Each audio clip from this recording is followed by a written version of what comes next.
kahinatnan ng ating mga kabataan who would forget and not learn from history. So yun lang, Mr. Speaker, sana makonsider pa rin yun ng DepEd kasi hindi po tayo sang-ayon sa ganong memorandum, Mr. Speaker. Now, Mr. Speaker, that is the opinion of His Honor, and he is entitled to his opinion. The Honorable Manuel has 2 more minutes. yeah, Mr. Speaker, ito po tungkol sa ito na, confidential fund. Mr. Speaker, sa education community, nandyan ang SUCs, nandyan din ang CHED. Mr. Speaker, sila nga hindi nagre-request ng confidential fund. What makes DepEd special para bigyan siya ng confidential fund? Sir Speaker, Your Honor, the department, on the question of why DepEd need confidential fund, the department is mandated to provide accessible, equitable, and quality basic education, which necessarily includes the provision of a safe and enabling learning environment. Education and national security are inevitably intertwined. Today, our schools are confronted by several threats on recruitment to terrorist and violent extremist groups, drug trade, sexual abuse, child pornography, as well as organized criminal activities and scams against our learners, teachers, and non-teaching personnel.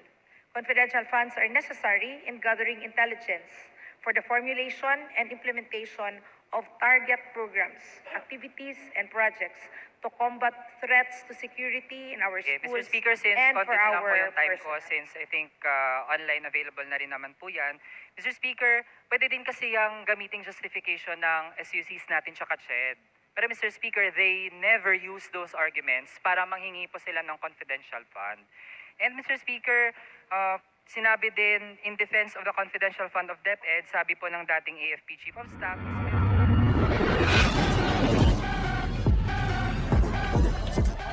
The CSE program, Mr. Speaker, Your Honor. Mr. Speaker, so far ngayong 2023, out of the 777 million, magkano na po ang nagastos ng DepEd para ma-implement ang mga nabanggit ng ating sponsor?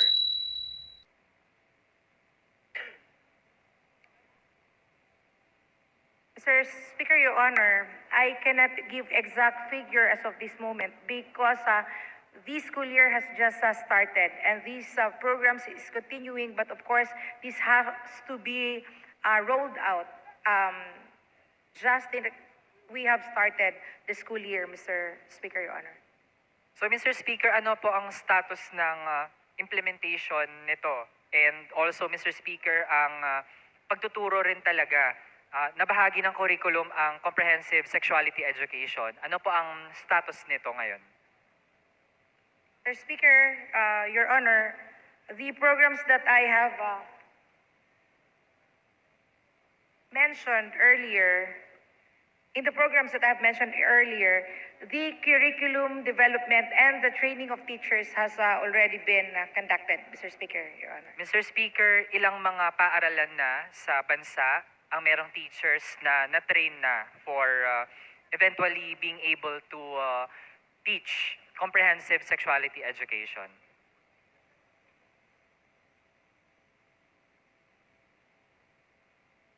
Sir Speaker, Your Honor, all teachers are being trained because this is part, all schools are trained because of, it's part of INSEP.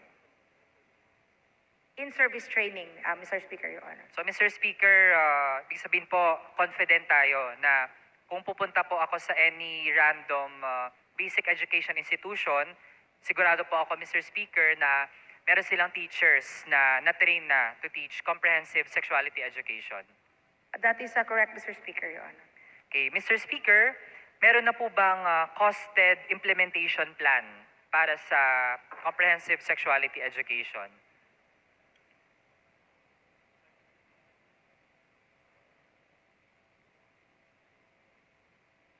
Sir Speaker, Your Honor, yes, there is already a plan, and to break down, 66 million is intended for in-service training for teachers and 10 million for curriculum development and 125 million for integrated service for adolescent health, 3 million for ARH specific support services, and 100 million special provision for ARH. Mr. Speaker, Your Honor. Mr. Speaker, can we request from the sponsor na mabigyan po tayo ng written submission nung lahat po ng mga nabanggit regarding comprehensive sexuality education? Yes, Mr. Speaker, we will comply. Mr. Speaker, when can we expect to receive those submissions?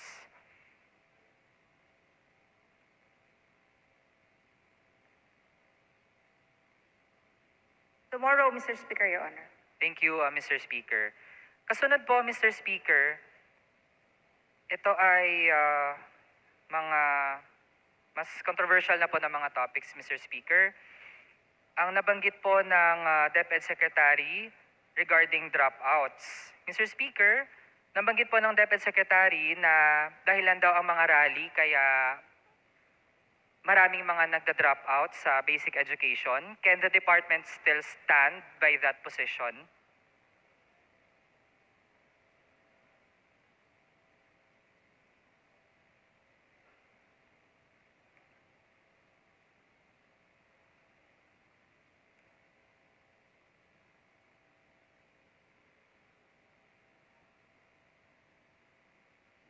Mr. Speaker, Your Honor, the Secretary of the Department of Education denies that there is a statement mentioned na maraming nata-drop out dahil sa rally. Mr. Speaker, Your Honor.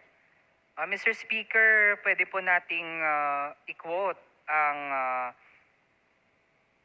DepEd Secretary. Mr. Speaker, ito din ay nasa iba't ibang media outlets, Mr. Speaker, nung sinabi ng DepEd Secretary na ang mga rally daw ay siyang dahilan bakit may mga dropouts. And Mr. Speaker, nung tinatanong ang DepEd Secretary, ano ang tugon dun sa issue ng maraming mga nagda-drop out na mga kabataan, kesa po magbigay ng mga hakbang sana ano ang gagawin ng DepEd regarding that, ang naging sagot po, dineflect ang usapin, Mr. Speaker.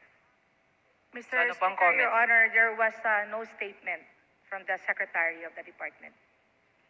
Mr. Speaker, parang kagaya din po kasi ito ng tugon sa atin ng Chair ng National Youth Commission na nakuquote po sila at mismo mga matagal na ring media outlets, Mr. Speaker, ang nagsasabi. Pero kapag po kailangan natin silang pagpaliwanagin regarding their statements, dinedenay na po ang kanilang mga statement, Mr. Speaker. So ano pong comment ng ating sponsor? Mr. Speaker, Your Honor, in fact, the Secretary of the Department, the Vice President, has issued a statement requesting for media outlets to correct their reports so as not to misinform the public. Mr. Speaker, Your Honor. Sige, Mr. Speaker, tingin natin ang mga media outlets naman ginagawa ang kanilang trabaho para mas malaman din ng ating mga kababayan ano ang positions, ano ang pronouncements ng ating mga public officials. So kung hindi din naman pala mga rally ang dahilan ng dropouts, ibig sabihin, Mr. Speaker, babalik din yun sa atin sa pamahalaan. Ano ba talaga ang mga konkretong hakbang natin regarding dropping out of our students? So Mr. Speaker, hindi kung babalik tayo dun sa issue, ano na po ang mga ginagawa ng DepEd para hindi na dumami ang mga nagda-drop out ng mga kabataan?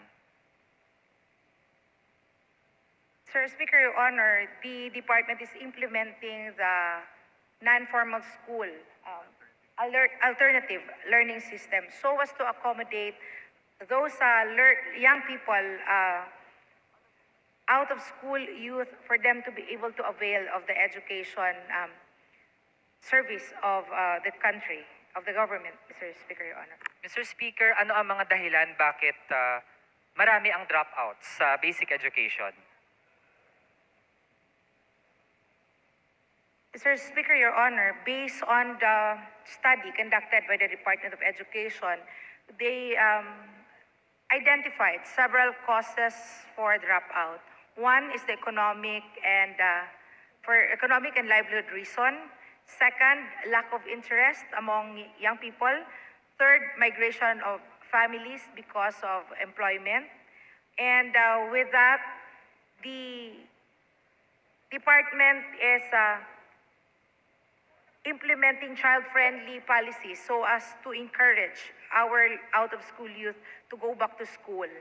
And there are also programs for learners at risk being implemented for these possible dropouts, Mr. Speaker, Your Honor. So malinaw Mr. Speaker na hindi po kasama ang mga rally sa dahilan kung bakit may mga estudyante tayo na nagda-drop out, Mr. Speaker.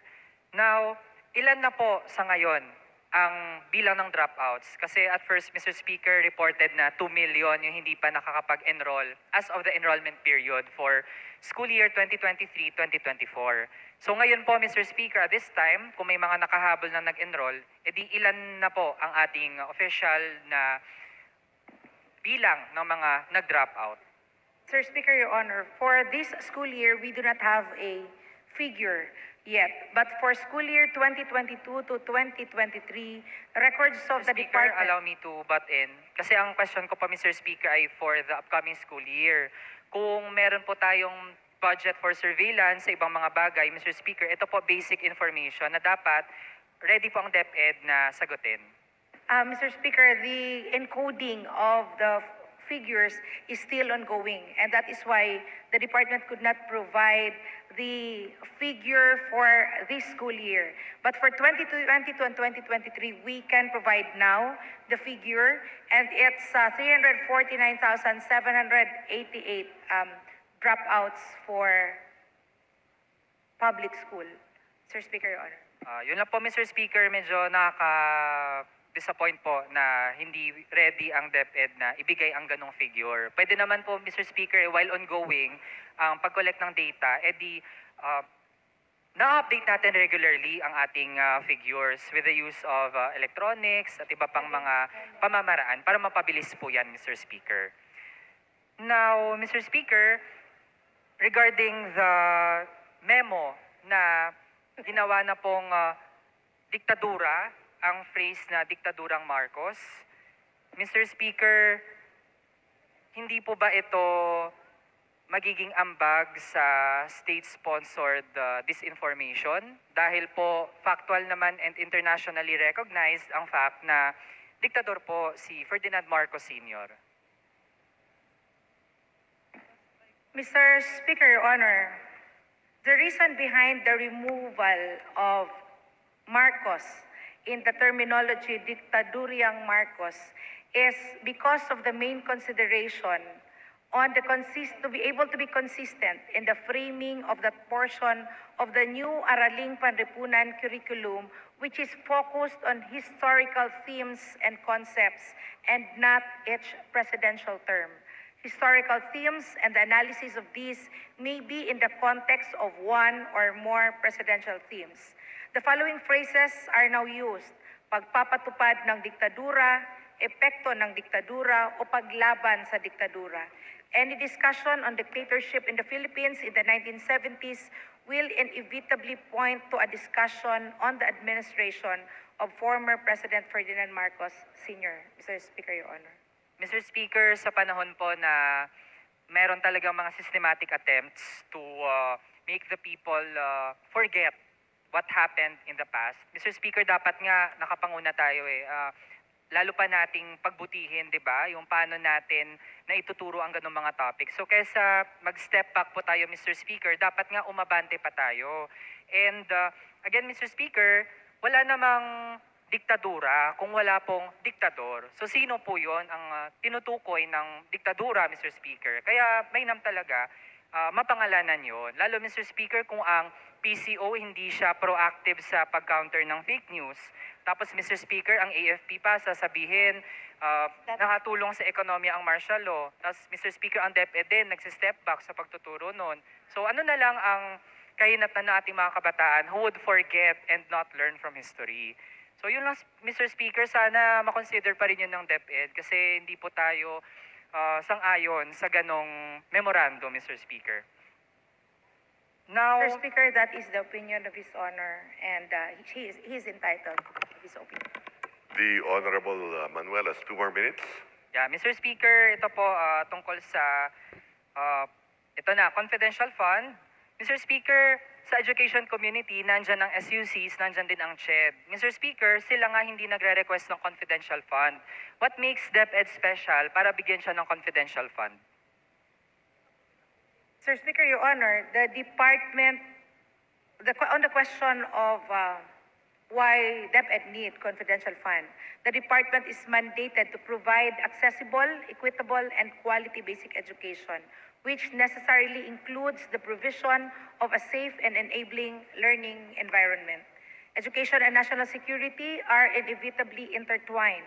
Today, our schools are confronted by several threats on recruitment to terrorist and violent extremist groups, drug trade, sexual abuse, child pornography, as well as organized criminal activities and scams against our learners, teachers, and non-teaching personnel. Confidential funds are necessary in gathering intelligence for the formulation and implementation of target programs, activities, and projects to combat threats to security in our Okay, schools Mr. Speaker, since and konti for na lang po our yung time ko, personnel. since I think online available na rin naman po yan. Mr. Speaker, pwede din kasi yung gamiting justification ng SUCs natin tsaka CHED. Pero Mr. Speaker, they never use those arguments para manghingi po sila ng confidential fund. And Mr. Speaker, sinabi din in defense of the confidential fund of DepEd, sabi po ng dating AFP Chief of Staff, Esperon, sabi po niya, dapat lang na may confidential fund ang DepEd para daw matiyak ang loyalty ng mga tao sa gobyerno, matiyak na hindi sila espiya. Tapos Mr. Speaker, ang sabi pa, hindi dapat kino-question ng Kamara ang confidential fund ng DepEd. So Mr. Speaker, to wrap up na lang, Mr. Speaker, hindi po katanggap-tanggap na uutusan po tayo, Mr. Speaker, sa Kamara, ano yung pwede nating gawin at ano yung hindi natin pwedeng gawin. Kasi trabaho po natin ito, Mr. Speaker, mag-scrutinize. So kung ganito ang mga arguments in defense of the confidential fund of DepEd, dapat na lang din talaga, wala po itong confidential fund. Yun na lang, Mr. Speaker. Salamat. Thank you. Majority Leader. Mr. Speaker,